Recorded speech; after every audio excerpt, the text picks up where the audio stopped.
Halo, assalamualaikum warahmatullahi wabarakatuh. Selamat siang ya, atau selamat sore ya buat teman-teman semuanya. Khususnya yang selalu menantikan video terbaru, updatean terbaru dari channel Solusi. Terima kasih nih ya buat teman-teman semuanya yang selalu menantikan video-video terbaru dari channel Solusi Utang. Saya ucapkan terima kasih lah buat Anda semuanya. Dan mumpung sekarang ini akhir pekan ya, mudah-mudahan nanti malam saya ada waktu nih, mudah-mudahan ya, soalnya juga lagi kerja ini sekarang.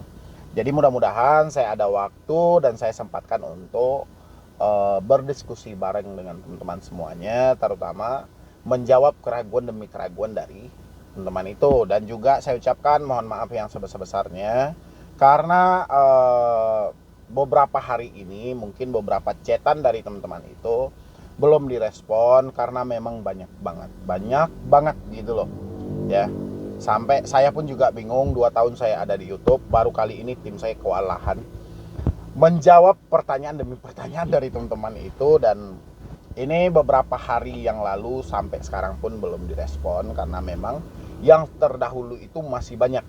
Dan saya biasanya orang yang curhat itu satu kali bertanya, dijawab, bertanya lagi, dijawab, habis itu nggak ada ya. Ini enggak, ditanya, esok tanya lagi, dan ini beruntun gitu loh. Berarti ada satu permasalahan yang sudah berbeda dari yang sebelum-sebelumnya gitu loh ya. Dan saya usahakan secepat mungkin insya Allah bisa kembali lagi untuk buka ruang konsultasinya supaya bisa menjawab pertanyaan dan demi pertanyaan dari teman-teman semuanya. Karena beberapa video saya belakangan ini saya tidak memunculkan lagi nomor untuk konsultasi di deskripsi karena memang saya mengatasi supaya jangan terlalu tertumpuk gitu loh. Ini banyak banget memang ya, sudah tak tercover lagi mungkin itu dari pertanyaan itu gitulah. Jadi maklum lah ya, karena kami bukan suatu lembaga yang dikhususkan untuk itu ya. Kami cuman mencoba untuk menjawab beberapa keraguan dan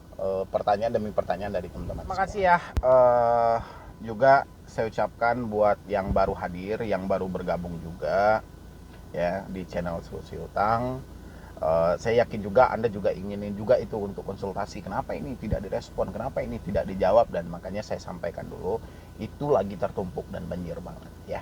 Jadi seperti judul video kita hari ini, yaitu OJK sudah seharusnya pinjol ini direvisi ulang ya.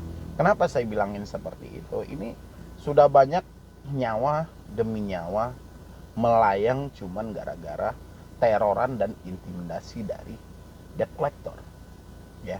Jadi di satu sisi ini saya melihat seakan begitu murahnya harga sebuah nyawa gitu loh ya, sehingga tidak begitu dipedulikan ya. Berapa banyak yang gantung diri, mengakhiri hidup, yang sudah tidak sanggup lagi ini segala. Pokoknya ya saya paham lah ya, di posisi itu saya paham.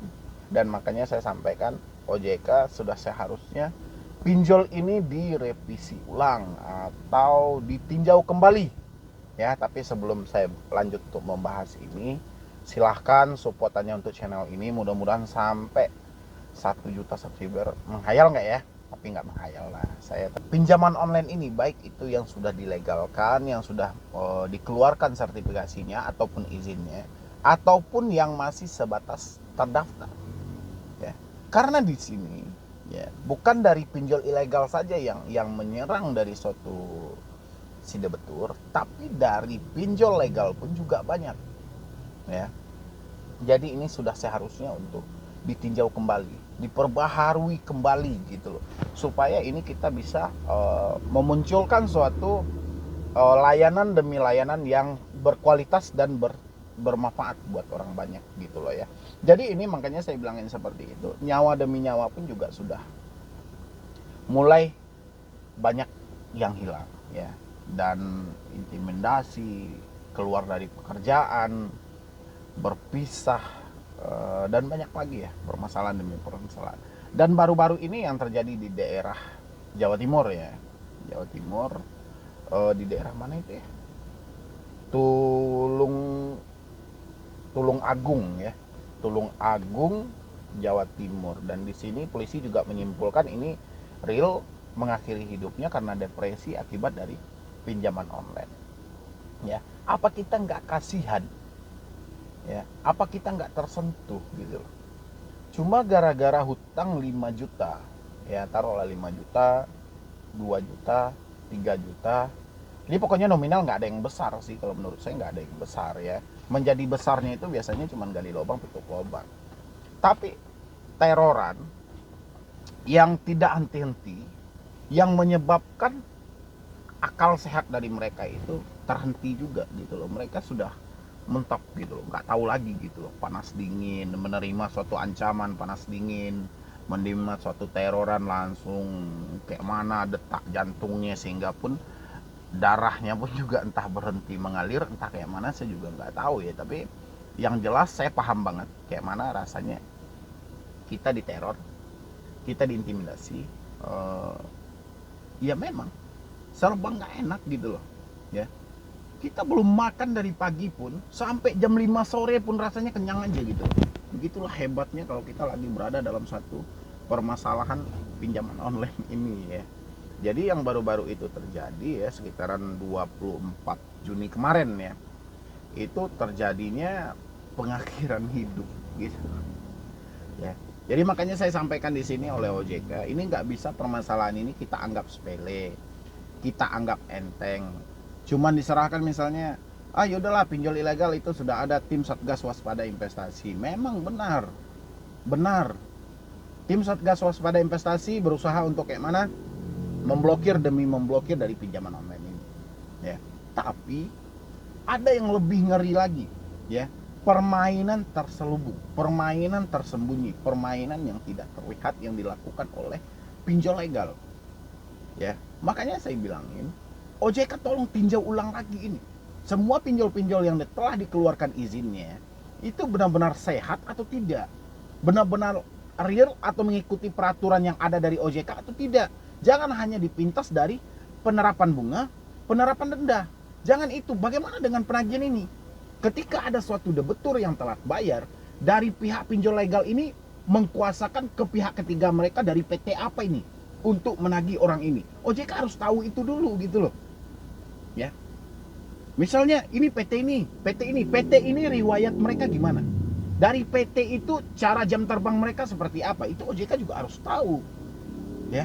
Karena banyak saya perhatikan di sini, satu dari PT itu dia bisa diberikan kuasa oleh beberapa pinjol legal. Ya, saya nggak nyebutin nama PT-nya, OJK silakan di situ ditinjau ulang. Makanya saya bilangin tinjau ulang kembali.